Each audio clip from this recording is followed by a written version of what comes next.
everybody, welcome back. It's Samantha from Samantha Designs. Today I'm doing my January design team project. I am using this paper pad that I've had forever, but it tends to be the one that I use when I want to do masculine cards, and that's what we're doing today.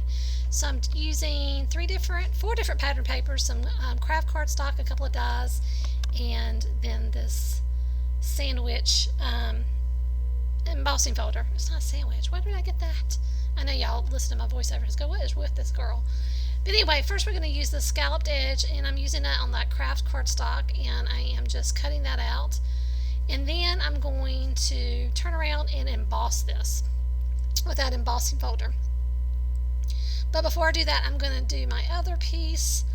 This has got a double stitch line. The only thing I don't like about this particular die is that it cuts out the inside, but I decided just to leave the inside because I just really wanted the stitching detail. I thought that would add a little bit more interest to the card, and that was kind of what I was more interested in.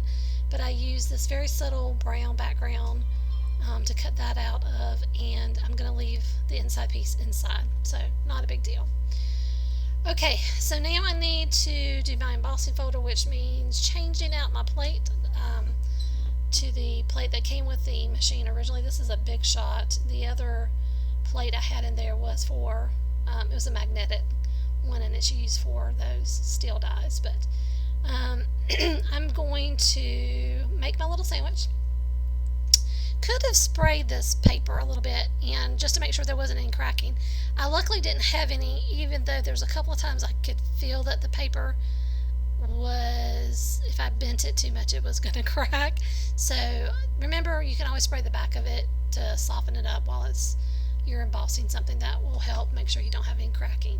And I only went through once. I knew that this was going to make a great impression without having to go back and forth, and it makes this little pattern that reminds me of like the steel on back of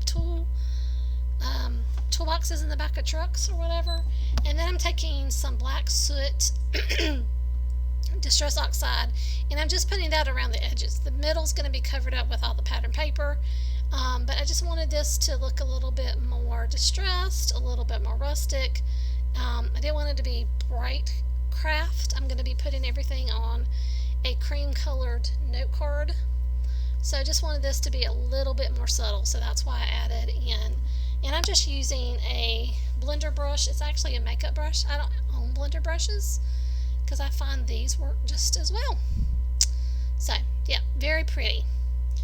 Okay, so now I've also got to cut out the panels. This is actually inspired by a pen I saw on Pinterest, and if I can remember, I'll stick it here somewhere so you'll see it.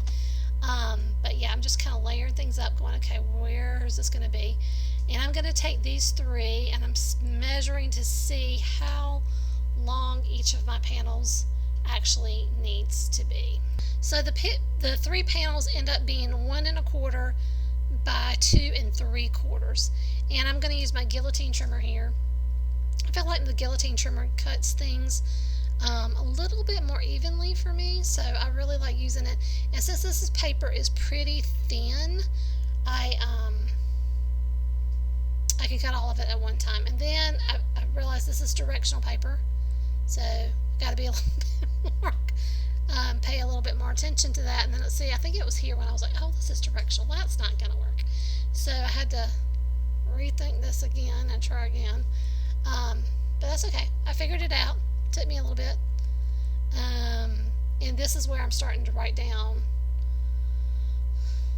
how big I want this to be and all of that good stuff, because I find that if I don't write this stuff down, then I forget what I'm trying to come out with here. So so here it is, me thinking it out, figuring it out. So in the meantime, if you're enjoying this video or you want to see videos like this, please subscribe, hit the like, leave me some comments down below. I love hearing from you guys. Anytime I get a comment, my day is made. So please feel free to leave something down there. I know I'm a big goofball and I'm not polished at this, but I'm okay with that because that's me. I'm just having fun. Love making cards. Love sharing card making with other people. It's something I particularly just adore. So I like sharing that with everyone else. So here I'm just kind of placing out where I want everything, and I'm going to have the two lighter colored pattern papers on each side with the darker in the middle. And yes, it kind of all blends together, and I get that, but that's kind of why I like this for a card I would give a man. It's not, there's no flowers on it. There's nothing, bright poppy or,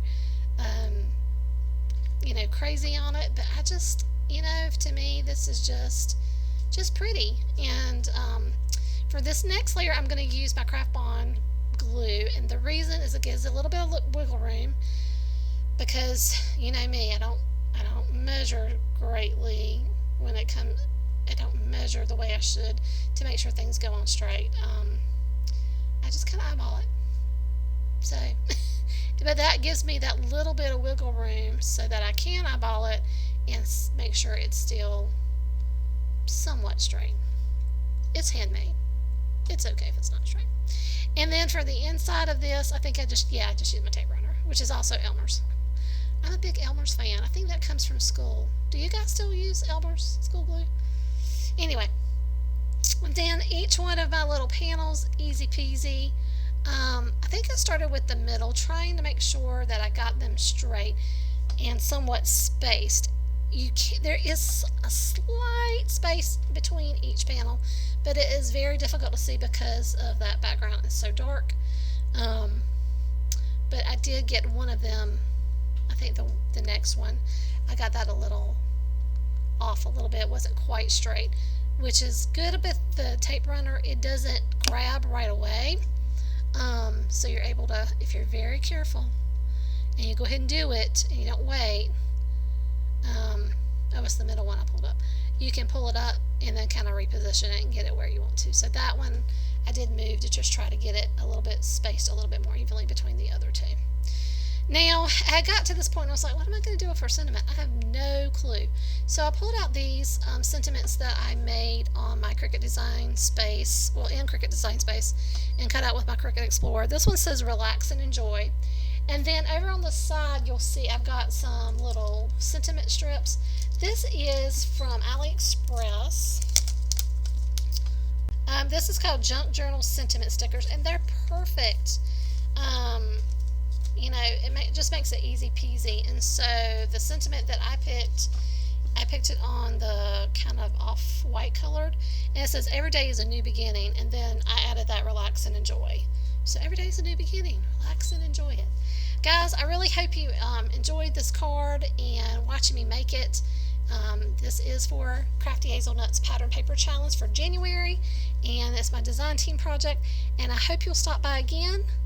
And until then, happy crafting and go make a card today. Bye.